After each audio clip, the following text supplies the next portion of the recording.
I'm going to be discussing Care Plan 5. So to get our nursing diagnosis, I went through all of our subjective and objective data, created a cluster data, and went with that. So our nursing diagnosis is risk for delayed surgical recovery related to ETOH abuse and evidenced by malnutrition.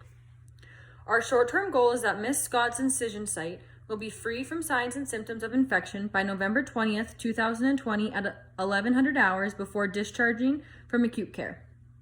And our long-term goal is the patient will exhibit optimum nutrition status diagnostics by January 7th, 2021 during her follow-up appointment with her physician. Our first intervention is that on November 10th, 2020, the nurse will educate Miss Scott in her hospital room for 15 minutes 3 times weekly up until discharge about nutrition and types of food that should be eaten to maintain health with the assistance of a dietitian. The nurse will also monitor Miss Scott's eating habits and dietary intake as well. The rationale for this is that optimal nutritional status promotes wound healing and provides energy for recovery. Our second intervention is that starting November 10th, 2020, the nurse will observe and educate Miss Scott in her hospital room about wound care and healing. This will be done until the wound is fully healed or discharged. The nurse will watch the site for signs of infections and treat as per doctor's orders and policies. By monitoring the site, which is the right hip, the nurse can ensure that proper healing, drainage, and wound care is being done effectively, therefore hopefully stopping infection from occurring. The rationale behind this is that infection may delay surgical recovery.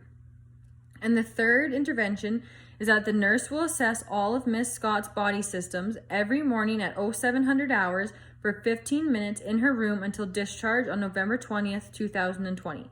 The rationale behind this one is to detect signs and symptoms of post-operative complications that can delay surgical healing. And for evaluation, our short-term goal was met on November 20th, 2020 at 1100 hours, which was 2 hours before discharge. Miss Scott's incision site on her right hip had healthy pink skin and had no signs or symptoms of any infection.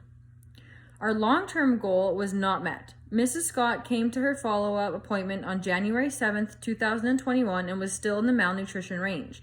She stated that she doesn't have that much of an appetite anymore. The nurse will be adding a visit with a dietitian to her interventions and will help educate her more on the importance of eating.